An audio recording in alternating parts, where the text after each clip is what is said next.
Bien, muy buenas tardes, mis estimadas amigas y amigos. Quisiera que me confirmaran si me escuchan. Perfecto, licenciado. Buenas tardes, Lixi, ¿se escucha? Perfecto. ¿La calidad del sonido está mejor? Sí, licenciado. Muy bien, gracias. Sí, se escucha bien. Gracias.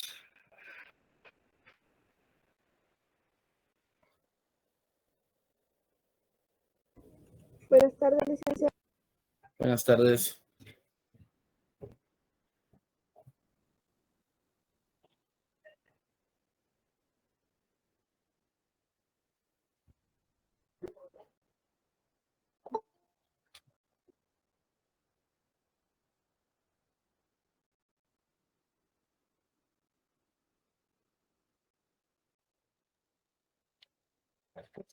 Meta.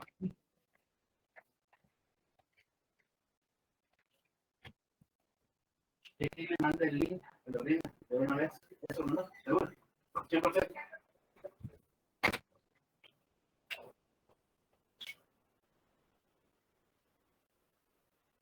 Bien, buenas tardes a todos. Me alegra mucho poder saludarlos. Bienvenidos a esta sesión del curso de Sociología. Estamos el día de hoy, a viernes 29 del mes de julio del 2022, y es para mí un gusto poder avanzar en el contenido de la clase. Quiero pedirles a todos, por favor, que tomemos en cuenta lo que conversamos el día de ayer. Sé que les dije que se les iba a publicar el programa. Entre una cosa y otra se nos fue. Se los vamos a publicar al finalizar la clase. De una vez se lo voy a pedir a mi auxiliar que tome nota y que lo haga. Entonces, al finalizar la clase se les comparte un PDF del programa. Igualmente, es importante que sepamos que el día de hoy vamos a concentrarnos en los primeros 5 artículos de la Constitución para poder explicar un poco más a profundidad cómo funciona el tema de la sociología, cómo lo vamos a aplicar, cuáles van a ser los enfoques que le vamos a dar. Así que todos, por favor, con su Constitución Política de la República de Guatemala a la mano, bien sea en versión digital o versión escrita. Estamos en los primeros artículos para tratar de entender cómo es que funciona la sociología. Para efectos, para quienes van tomando notas, quienes llevan un cuadernito de apuntes, el tema del día de hoy es la sociología del derecho y su método de estudios, la sociología del derecho y su método de estudio. Este tema, por supuesto, no se agota en una sola sesión, tendremos otras sesiones sobre el mismo tema, pero es importante, digamos, explicar en términos muy generales cómo es que funciona esta rama muy especial del derecho, la cual vamos a empezar a identificar el día de hoy. La sociología, como tal, como la conocemos hoy en día, ha tenido diferentes versiones a lo largo de la historia. Al principio, la sociología era una rama más, un capítulo más del estudio de la historia. La historia como disciplina tiene una data de tiempos más antiguos, pero con el tiempo, con el devenir del tiempo, se fue identificando que del estudio de la historia era conveniente sacar una disciplina específica a la cual se denominó sociología. ¿Por qué se hizo esto? Porque se tenía como objeto básicamente el buscar una rama específica de la historia que ayudara a comprender el devenir social, la forma en que los grupos sociales no solamente se agrupan, sino además coexisten de manera física, de manera intelectual, de manera social. Entonces, la sociología, como la conocemos hoy en día, tuvo sus orígenes, sus primeros orígenes en el estudio de la historia, ¿verdad? Ya posteriormente del estudio de la historia, pues ya surgen otras disciplinas, surgen otras ramas específicas de estudio, como lo es, repito, la sociología. Ahora, conforme avanzan las sociedades, también la sociología dejó de ser no solamente un capítulo más de la historia, sino además una disciplina independiente, y también se diversificó el estudio de la sociología al grado de tener una disciplina específica de la sociología que se vincula al derecho, al estudio del derecho. Y es justamente eso lo que nos tiene reunidos en esta sesión virtual, dado que la sociología es de alta y de relevante importancia para nuestras sociedades. El estudio de la misma sociedad es importante para la ejecución de la sociedad y sus intereses. Eso hizo pues que se creara lo que hoy conocemos como la sociología del derecho. La sociología del derecho ya es una rama independiente propia que vincula tanto al estudio científico del quehacer social con el estudio científico del derecho, de lo que se hace en derecho. Entonces, vamos a remontarnos. El día de ayer hablábamos del artículo primero de la Constitución y hacíamos referencia a el principio del bien común. El principio del bien común como una de las cargas axiológicas más importantes que tiene el Estado para poder desarrollar sus actividades y para justificar sobre todo su existencia. No sé si alguien en algún momento de la vida se ha puesto a pensar o a cuestionar por qué la existencia de un Estado. Al final es un monstruo al cual todos financiamos, al cual todos pagamos y tiene un origen. Este origen particular del Estado es, en definitiva, lo que nosotros hemos venido contemplando dentro de los diferentes escenarios. El bien común, entonces, es el principal objetivo de toda sociedad, ¿sí? Vamos a partir de esa idea. El principal objetivo de toda sociedad es el bien común. Y en el caso de Guatemala, el fundamento legal de eso está en el artículo 1 de la Constitución Política de la República de Guatemala. Es importante, digamos, que lo tengamos presente porque nos da un fundamento. No solamente estamos hablando ideas, sino que también le estamos dando su respectivo fundamento legal. Si yo le digo a usted que el principio jurídico fundamental sobre el cual se asenta el estudio de la sociología y le pido el fundamento legal, entonces la respuesta correcta es el bien común y el fundamento legal, el artículo 1 de la Constitución Política de la República de Guatemala. Vean qué importante entonces que entendamos nuestra Constitución, porque nuestra Constitución es lo que Juan Jacobo Rousseau llamaba el gran pacto social. Ese gran pacto sobre el cual las élites, los grupos que integran una sociedad deciden acordar, llegar a estándares o acuerdos mínimos básicos sobre los cuales generar acuerdos, y eso naturalmente es lo que nos lleva a nosotros a buscar el desarrollo de nuestras diferentes sociedades, el respeto a nuestras garantías constitucionales. Entonces, el bien común es un término muy profundo que tenemos que analizar y es lo que vamos a hacer el día de hoy. En una sociedad existimos diferentes tipos de personas, ¿verdad? Si tuviéramos que clasificar a las diferentes personas que integramos una sociedad, pudiéramos hacerlo con base a diferentes criterios. Un criterio, por ejemplo, puede ser el criterio físico, entonces pudiéramos, o genético, o de género, y entonces pudiéramos clasificar a las personas en hombres y mujeres, ¿verdad? Si queremos hacer otra clasificación, podemos clasificar a las personas por orden o por orden de edades. Entonces, menores de edad, mayores de edad. Pero si queremos ser más específicos, podemos agrupar a las personas de una sociedad en personas de 0 a 15 años, de 15 a 30 años, de 30 a 40, y sacar diferentes segmentaciones de una sociedad. Es un estudio básicamente estadístico. Que son números. Al final una sociedad la podemos dividir de acuerdo a la estadística en diferentes números. Pero los números no nos dicen nada, ¿verdad? Hay que, para poder conocer una sociedad, hay que profundizar en ella, y profundizar en ella básicamente quiere decir entender desde sus entrañas los orígenes de sus problemas, los orígenes de sus conflictos, y llevarlos a un abordaje, dirigirlos mediante un abordaje coherente, que sea de beneficio para toda la gente y que sea de beneficio también para las personas que están dirigiendo, que están llevando el liderazgo de sus diferentes comunidades. Dicho esto, entonces, el bien común es ese principio jurídico sobre el cual todos deciden aportar algo a una sociedad, porque todos, sin excepción, aportamos algo a la sociedad en la que vivimos. Algunos aportamos más, otros aportamos menos, independientemente de nuestros aportes. El hecho de vivir en sociedad conlleva aportar.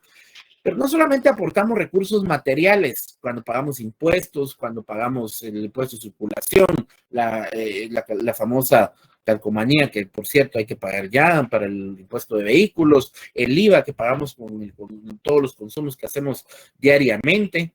Es decir, no solo son los aportes de carácter económico los que se realizan, digamos, a favor del Estado, sino también aportamos disciplina y aportamos sobre todo, aportamos nuestra voluntad ciudadana. Aportamos el elegir libremente someternos al fuero de un Estado. En algún momento eso fue la posibilidad, tuvimos como Estado, como sociedades primitivas, tuvieron la posibilidad de elegir. Hoy en día todos los que nacemos bajo un régimen, ¿sí?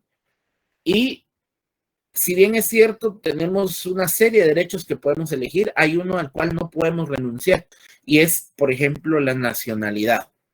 Si usted nace en Guatemala, no importa que usted quiera voluntariamente tener otra nacionalidad, usted va a tener como primera nacionalidad la nacionalidad guatemalteca. Después, por el jus sanguíneo, podrá pelear alguna otra, y eso es un tema de derecho internacional privado, por negocios, por trabajo, pero originalmente su nacionalidad primaria usted no la elige, porque tampoco eligió dónde nacer. Entonces es producto de una asignación de un estado que ya existe, que al momento en que una persona nueva nace, automáticamente le reviste de protección, sí, pero también de obligaciones. ¿Un menor tiene obligaciones? Bueno, un menor desde que nace tiene identidad, ¿verdad? Un nombre, el nombre que le eligen libremente sus papás, pero que debe estar en los cánones establecidos por la ley, que debe llevar a un registro, que es el Registro Nacional de las Personas. Antes eran los registros civiles de las municipalidades, ahora es el Registro Nacional de las Personas, y desde ahí, pues, obviamente se controla toda la situación de la persona desde su nacimiento hasta su defunción. Miren ustedes, el RENAP tiene todo el registro de todos, desde nuestra acta de nacimiento hasta nuestra acta de defunción algún día. Y ahí todos los registros, matrimonios, divorcios, todo el RENAP lleva el registro de nuestras actuaciones civiles. Y eso es parte del Estado. Eso lo hace, independientemente de que aquí en Guatemala se llame RENAP, en otros estados tendrá otro nombre. Antes, aquí mismo en Guatemala, antes de 2010 no era el RENAP, eran las municipalidades, pero era el Estado el que llevaba ese control. En las sociedades antiguas, también los imperios antiguos llevaban ese control a través de los censos que llevaban los romanos para saber cuántas personas tenían, proyectar su fuerza laboral, etcétera, etcétera. Todo este control de registro de la persona desde que nace hasta que muere, eso es someterse al fuero del Estado, someterse a las leyes, a la legislación del Estado. Entonces los ciudadanos aportamos no solo económicamente, sino además aportamos con nuestra voluntad, cediendo el uso de nuestra voluntad y cediendo parte de nuestras libertades. ¿Por qué? ¿A cambio de qué los ciudadanos aportamos económicamente y pagamos, financiamos un Estado? ¿A cambio de qué los ciudadanos decidimos bajar la cabeza y aceptar las leyes de un Estado? ¿A cambio de qué? A cambio de algo que se llama bien común. Todo eso se justifica a través del bien común. Por eso es importante entender el bien común. Los seres humanos que nacemos libres e iguales en libertades y derechos, dice la Declaración Universal de los Derechos del Hombre, decidimos voluntariamente someternos a un Estado, respetar sus leyes, tributar, pagar y financiar un Estado. ¿A cambio de qué? De este principio, bien común. ¿Y cómo el Estado logra el bien común? Señores, el Estado tiene 14 ministerios y 10 secretarías para ejecutar y lograr el bien común. Entonces, ¿cómo se logra el bien común? A través de procurar el ejercicio de las libertades y las garantías constitucionales de las personas. ¿Quiénes deberían estar incluidos? Todos, absolutamente todos. Entonces, los ciudadanos, las personas que integramos un Estado, aportamos, financiamos para crear el Estado, para mantener el Estado, cedemos nuestras voluntades y aceptamos las decisiones de una ficción jurídica llamada Estado, ¿a cambio de qué? Todo lo que el Estado haga lleve como objeto el bien común. Si el Estado no está actuando en beneficio del bien común, entonces se está yendo en detrimento de las libertades, porque si todos decidimos aportar el hecho de aceptar ser voluntariamente las personas y aceptar las decisiones y las leyes de un Estado, financiar ese Estado, naturalmente es pues porque queremos que esas acciones se hagan procurando el bien común. ¿Y qué es el bien común? El bienestar de todos. Ahora, el bienestar de todos no quiere decir, porque aquí esto es como cuando leemos acerca del socialismo, del marxismo, del comunismo.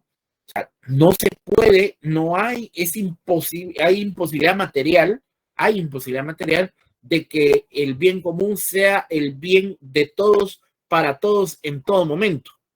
Eso no es el bien común. Y eso es lo que tenemos como estudiantes de derecho que entender, ¿verdad? Porque muchas veces desde otros enfoques se cree que el bien común es ese mundo armonioso en donde todos tienen de todo y a nadie le hace falta nada.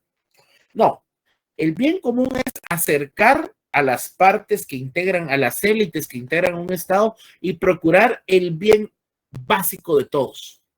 Y de ahí hacia adelante, que a nadie le falte alimentación, que a nadie le falte un techo, que todos tengamos lo básico. Y de ahí hacia adelante, pues los seres humanos somos libres y cada quien podrá construirse su destino de acuerdo al esfuerzo que quiera ponerle a la vida. Pero que el Estado no procure ir en detrimento de los intereses ciudadanos. Eso es lo que se busca en su origen cuando se crea un Estado. Ahora, estamos hablando de la utopía, ¿no? Estamos hablando de por qué se crearon los estados, de por qué en la sociología busca, el estudio de las sociedades busca como fin el bien común y por qué en nuestro caso ahora salgamos de la sociología utópica, de los libros, de la academia y llevémosla a la práctica, a la praxis. En la práctica tenemos un estado de Guatemala que, si bien es cierto, la Constitución Política de la República de Guatemala en su primer artículo garantiza que todo el Estado se basa en procurar el bien común, la realización del bien común, posiblemente alguno de ustedes tendrá la percepción que el Estado no está cumpliendo con eso. Pero repito, bien común no es el bien de todos en todo momento. Hay muchas ocasiones en que el bien común implica que un grupo de una sociedad tenga que ceder en sus intereses para que el otro también esté satisfecho. Ese es el bien común. Es un estándar mínimo. Si no procuráramos el bien común, por ejemplo, ¿cuál es el mejor ejemplo de el bien común legislado en nuestro ordenamiento jurídico? Yo les diría el Código de Trabajo. A ver, nosotros tenemos una organización gremial de sindicato patronal que se llama CACIF, ¿verdad? Donde están agremiados los empresarios y los dueños de los medios de producción más importantes y más grandes del país. Estoy seguro que si a los dueños de los medios de producción no les prohibieran tener jornadas mínimas de 8 horas, si no les prohibieran tener que dar un día de descanso a la semana, si no les prohibieran la necesidad de un debido proceso para despedir, si no les prohibieran, etcétera, etcétera, etcétera, si no hubiera una prohibición del Estado, seguramente los abusos laborales continuarían. Y no es que no se den, pero si se dan habiendo ley que protege al trabajador, si no existiera la legislación, fuese mucho peor. Entonces, el Código de Trabajo es el mejor ejemplo de cómo funciona esto en Guatemala, ¿sí? En nuestro estado, en el estado de Guatemala, el Código de Trabajo representa quizás o encarna en sí mismo como norma jurídica la mejor forma de entender el bien común. El bien común no es que el patrono y el trabajador estén felices al mismo tiempo.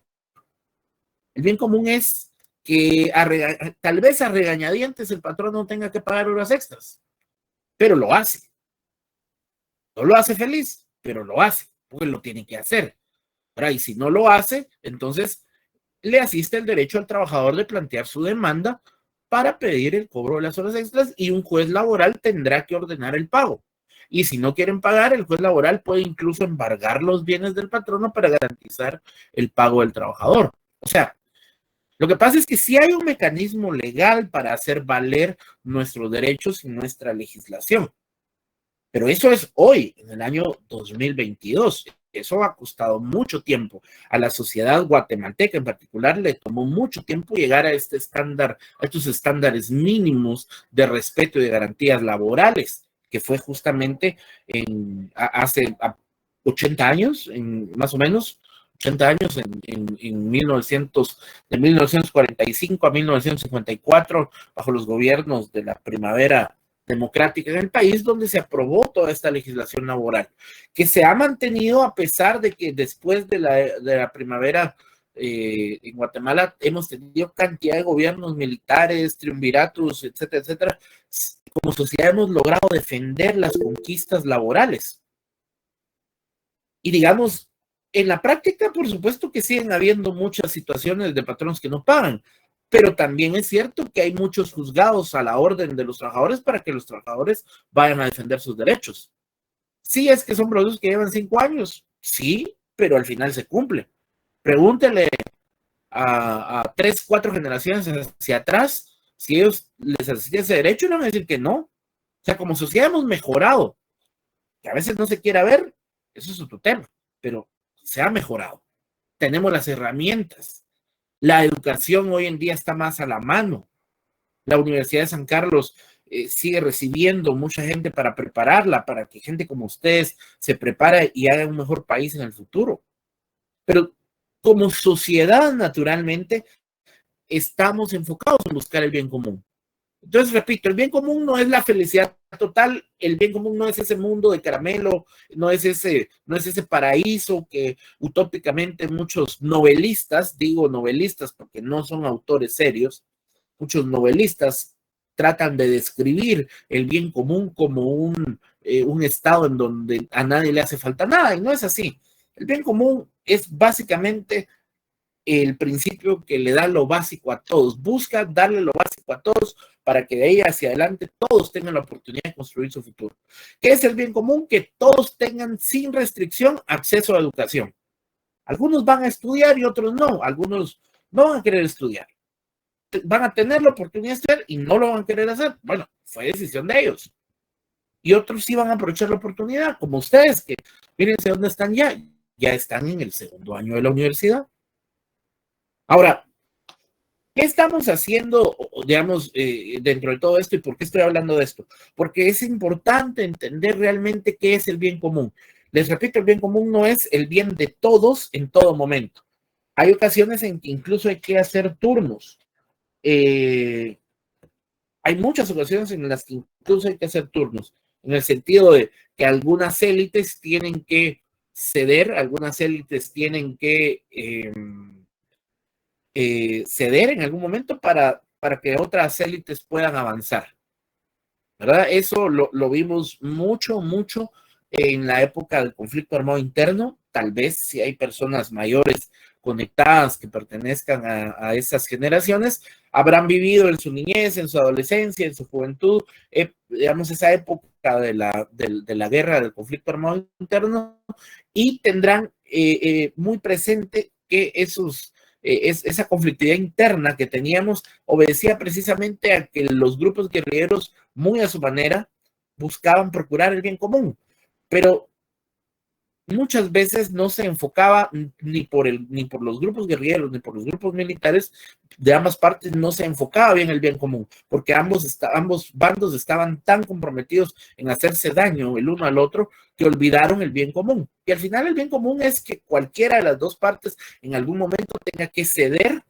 voluntad para que el otro obtenga lo que quiere. Eso es el bien común. El bien común, repito, no es un estado utópico donde todos son felices. El bien común solamente es la obligación que tienen todos de dar lo mínimo para que todos tengan lo mínimo, ¿verdad? Entonces financiamos un sistema de salud entre todos. Muchos, quizás muchos de ustedes, quizás muchos de otras personas que no están conectados, pero aquí, sin importar si usamos o no los servicios de salud pública, todos lo pagamos, con el IVA que pagamos, con los impuestos que pagamos, todos estamos financiando el sistema de salud y no todos vamos. Pero eso es el bien común. Ese es el bien común, el bien común es que el día de hoy usted durante el día hizo N cantidad de consumos, pagó N cantidad de IVA y ese IVA va a servir para financiar un puesto de salud donde hoy doña María va a dar a luz en Chicamán, Quiché, por ejemplo. Ni usted ni yo conocemos a doña María, pero con nuestros impuestos aportamos para que el Estado, en procura del bien común, sufragara el gasto del parto de doña María en Chicamán, Quiché, por ejemplo. Ese es el bien común. Ni usted ni yo somos millonarios, pero en el ejercicio de lo que hacemos, aportamos y con eso financiamos al Estado. Ahora, toda sociedad debe procurar el bien común. Si una sociedad no procura el bien común, entonces no es sociedad. Puede ser una dictadura, puede ser... en el mundo antiguo, por ejemplo, cuando se generaban conquistas, Julio César salía y conquistaba, o los grandes emperadores romanos, y llegaban a un lugar, tomaban las tierras, se apoderaban del botín de guerra y sometían a la otra población a esclavitud. Estas personas no tenían una relación de igual a igual con las personas que habían ganado la guerra. Ellos eran sus esclavos por haber perdido la guerra. Así funcionaba el mundo antiguo. Hoy día no tenemos eso en nuestras sociedades occidentales. Todos somos libres, deberes y derechos, ¿verdad? Hemos superado esa fase. ¿Existen otros medios por medio de los cuales nos mantienen bajo control? Sí, por supuesto. Pero ya no son los medios rudimentarios físicos de esclavitud que en algún momento existieron. Entonces, el bien común es eso, es buscar los estándares mínimos de todos, financiado un poquito por todos. No es en ningún momento un estado utópico. Vamos a pasar a la lectura del artículo 2 de la Constitución para poder mejorar o ampliar el contenido del curso el día de hoy. Así que le voy a pedir por favor a la compañera Lisbeth Gisela González Solares que por favor active su micrófono y nos lea el artículo 2 de la Constitución Política de la República de Guatemala. Buenas tardes, licenciado, con gusto. Artículo 2, Constitución Política de la República de Guatemala.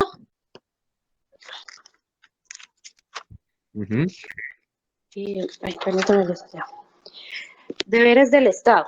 Es deber del Estado garantizarle a los habitantes de la República la vida, la libertad, la justicia, la seguridad, la paz y el desarrollo integral de las personas. Muy bien, muchas gracias, Lisbeth. Este artículo 2 de la Constitución es otra vez el corazón de por qué existe una sociedad. ¿Por qué ustedes van a estudiar sociología? Porque la sociología va a procurar cumplir los estándares básicos sociales manejados a nivel constitucional.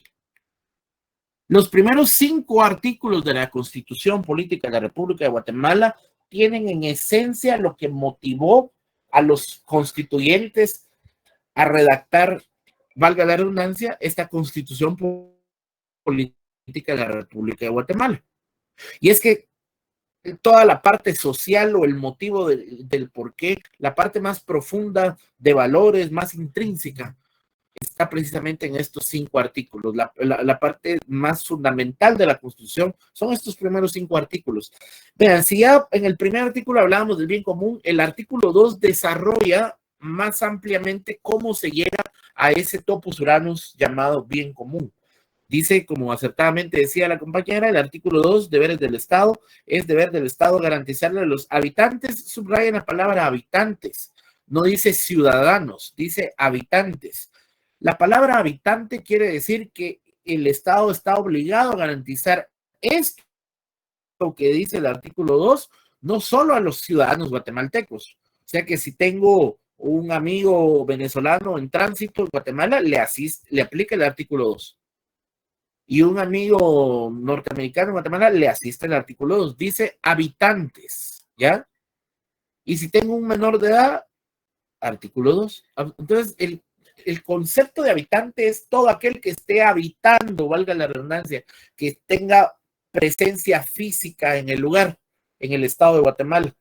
Entonces, subrayemos esa palabra habitante porque es importante. De repente en el examen yo puedo poner un caso y preguntar si le aplica, por ejemplo, el artículo 2 a un extranjero, y la respuesta sería sí, porque el artículo 2 dice habitantes, y los extranjeros, independientemente de su nacionalidad, al estar físicamente en Guatemala, tienen la calidad de habitante. Entonces la Constitución es bien amplia, dice habitante. Dice, es deber del Estado garantizarle a los habitantes de la República, y ojo, dice, la vida, la libertad, la justicia, la seguridad, la paz y el desarrollo integral de la persona. Si alguien no había entendido qué es el bien común, el artículo 2 le explica claramente qué es el bien común o cómo el Estado va a aportar para mejorar y para contribuir al que se respete el bien común en nuestro Estado, en la sociedad guatemalteca. Este artículo 2, precisamente al indicar que le es aplicable a todos, sin distinción, incluidos habitantes, es importante que tengamos presente entonces que, por ejemplo, la vida es importante garantizársela a todos. Si el artículo 2 no contemplara esto para todos, por ejemplo, un homicidio cometido en Guatemala por un guatemalteco contra un extranjero, no le pudiera ser aplicable el Código Penal si no estuviera el artículo 2. Me preguntó un alumno, alguien, mire, ¿qué pasa si una persona comete, un guatemalteco, estando en territorio guatemalteco, comete un delito en contra de un extranjero? ¿Será que se va a juzgar en el país del extranjero o no cometió un delito por no atentar en contra de la vida de un guatemalteco? Y la respuesta es artículo 2. Artículo 2, son deberes del Estado garantizarle a los habitantes, y en los habitantes también van los extranjeros. Entonces, si no existiera el artículo 2, mis estimadas amigas y amigos, el Ministerio Público no pudiera imputarle la comisión de un delito a una persona guatemalteca por haber cometido un delito en Guatemala contra un extranjero. Pero gracias a la redacción del artículo 2, en la Constitución y el ordenamiento jurídico guatemalteco le garantiza incluso a los extranjeros que van en tránsito, que pueden incluso no tener su regularización migratoria en orden, le garantiza a todos la vida y la vida y la libertad, la justicia. Por eso, ahora voy a poner un ejemplo muy en boga. Hace unos meses, ustedes recordarán las noticias de las famosas caravanas migrantes. Aquellas famosas caravanas que se forman con hondureños, pasan por El Salvador, traen más gente, entran por Guatemala y que van caminando en peregrinación hacia Estados Unidos. ¿Puede el Estado de Guatemala capturar a estas personas por el simple hecho de dirigirse hacia Estados Unidos? Bueno, la pregunta es, si ellos están, si de acuerdo al artículo 2, el Estado está obligado también con ellos a garantizarles la vida y a garantizarles la libertad, ¿no está yendo el Estado en contra del artículo 2 de la Constitución cuando encarcela a algunas personas de esta caravana migrante? Porque de hecho lo vimos, estas personas anduvieron y en algún momento algunos de ellos estuvieron presos. La Policía Nacional Civil actuó en contra de ellos, algunos en Izabal, otros en Jalapa, otros en Tiapa, y fueron conducidos a centros de privación de libertad. ¿El Estado de Guatemala actuó bien? Y la respuesta, mis estimadas amigas y amigos, es, si bien es cierto, el artículo 2 le aplica a la caravana migrante porque ellos son habitantes del territorio guatemalteco, incluso cuando son extranjeros en tránsito, el Estado está obligado a garantizarles la vida y la libertad. O sea que si ellos van caminando tranquilamente sin cometer ningún delito, ellos pueden pasar. El Estado no les puede prohibir el paso. Ahora, si su situación migratoria es irregular, eso ya es diferente.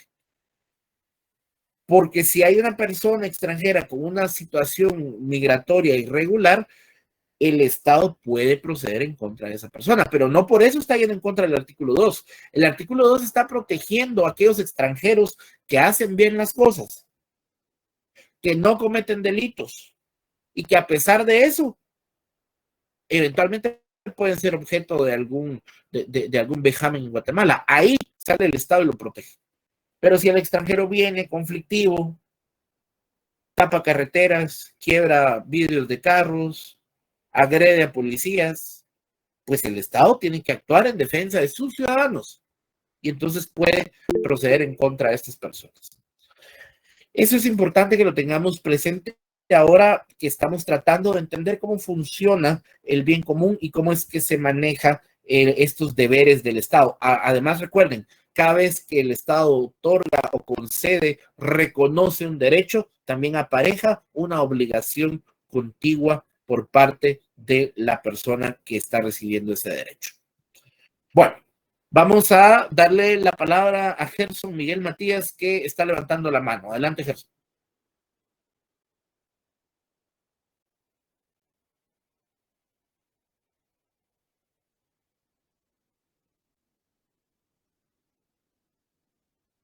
Bueno, como que no tuvo señal.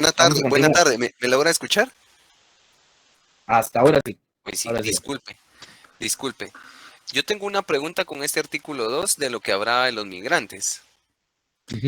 Indicaba usted que si un migrante hacía bien las cosas, pues el Estado lo protegía porque era habitante, media vez estaba en territorio guatemalteco. Pero estos migrantes que no, ellos definitivamente habían algunos que no venían a robar ni nada, pero ellos solo con el simple hecho de no tener sus papeles en orden y no contar con lo que es un pasaporte y esto, ahí entra que no están haciendo tan bien las cosas y por eso se los podían llevar. Bueno, cada caso es diferente. En el caso de los centroamericanos, acuérdense que tenemos una garantía. La Constitución reconoce la nacionalidad centroamericana reconoce a los centroamericanos como nacionales. Es decir, un salvadoreño, un nicaragüense, un hondureño, alguien de Costa Rica, puede estar en Guatemala y nuestra Constitución automáticamente lo reconoce como guatemalteco. O sea, el estatus migratorio en este caso no aplica para los centroamericanos, por el caso particular de la caravana migrante, por ejemplo. Si ellos van sobre la carretera sin ningún problema, ellos están como cualquier guatemalteco en tránsito en el territorio nacional. Pero esto es exclusivamente para los centroamericanos. ¿Qué pasa con personas de otras nacionalidades? Que sí los van a detener si no tienen su estatus migratorio en orden. El mejor ejemplo, constantemente vemos que la Policía Nacional encuentra grupos de cubanos, puertorriqueños, personas que incluso vienen desde Sudamérica, y a ellos sí hay que conducirlos a migración y a un centro de privación de libertad temporal mientras regularizan su situación y son enviados de vuelta a sus naciones. Cada caso es especial, depende de dónde sea el extranjero, pero un extranjero que no sea centroamericano, que entre al país y que esté, digamos, infringiendo una norma, el solo hecho de ingresar sin documentos en orden ya supone que esté infringiendo una norma. Cada caso es diferente, porque el Ministerio de Relaciones Exteriores y la Cancillería tienen convenios diferentes con cada país, entonces no podemos generalizar. Cada país es distinto, las relaciones bilaterales cambian. Por ejemplo, les pongo un ejemplo de lo cambiante que es esto. En Venezuela, el gobierno de Venezuela y Guatemala siempre durante décadas guardó una muy buena relación, pero fue hasta que entró el presidente Alejandro Yamatei, que él decidió pedirle visa a los venezolanos. Pues ahora los venezolanos tienen que sacar una visa para viajar a Guatemala.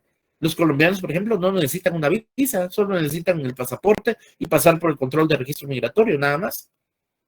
Entonces, cada nacionalidad es distinta y cada caso es específico.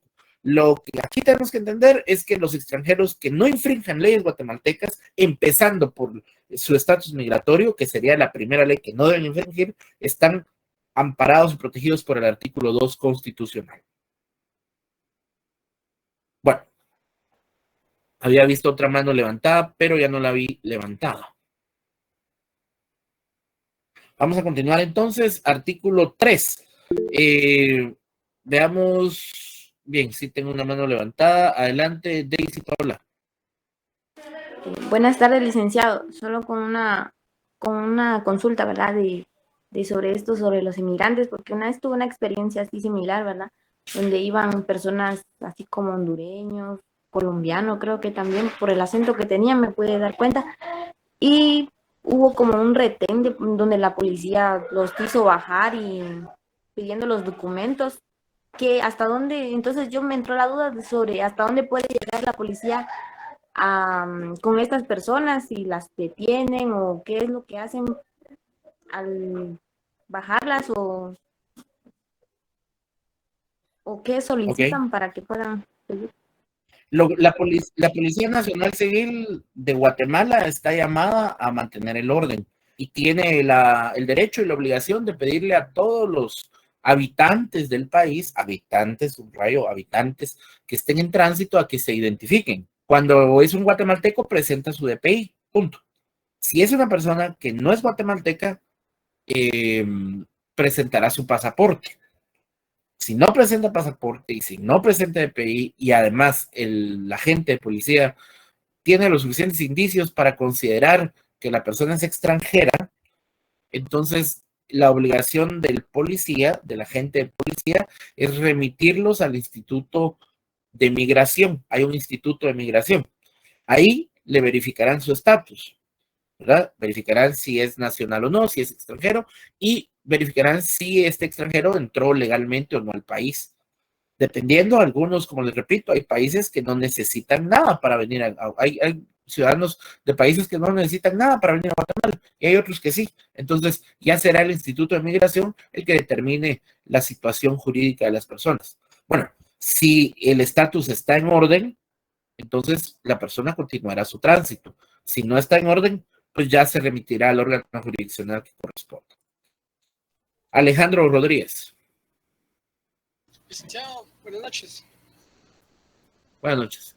Justamente en el caso de los migrantes que estuvieron entrando irregularmente al país, yo había visto como una nota donde hablaban casualmente del Código de Migración, ¿verdad? Y a ellos se les impuso, por así decirle, el artículo 64, era con el que ellos fundamentaban el hecho de por qué los habían expulsado del país, ¿verdad?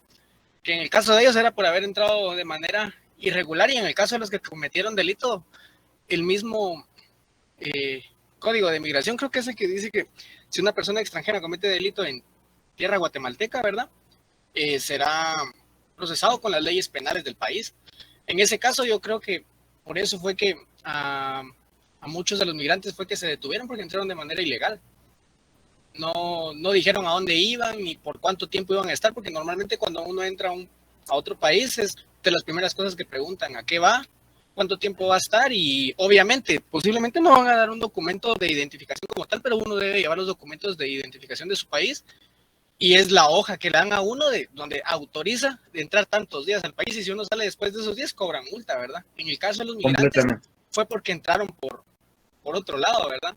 Entraron por tierra y por puntos ciegos, digamos. Sí, pero en este caso yo creo que lo único que se violó fueron los derechos humanos, pero ellos también violaron las leyes guatemaltecas. O sea, es que no se violan los derechos humanos si se aplica la ley. Por ejemplo, si ellos violan una norma, lo procedente es conducirlos a un centro de privación de libertad. Ahora, si en el centro de privación de libertad o en el centro migratorio donde van a pernoctar en tanto se dilucide su situación jurídica, si ahí son objeto de vejámenes, como que no les den comida, como que ahí sí hay una infracción a derechos humanos. Pero el hecho de detenerlos y de obligarlos a identificarse, eso es completamente legal y no viola ningún derecho humano. Por el contrario, es la obligación de las fuerzas de seguridad guatemalteca el velar por el cumplimiento de esta situación. Bueno, nos vamos a quedar hasta aquí por el día de hoy, porque también sé que tienen otra clase ahora a las 7 de la noche. Para el próximo jueves, por favor, vamos a concentrarnos en los artículos 3, 4 y 5 de la Constitución. Muchas gracias y feliz noche. Feliz noche, licenciado. Feliz noche, licenciado. Feliz noche, licenciado. Noche, Lic. Descanse, Lic.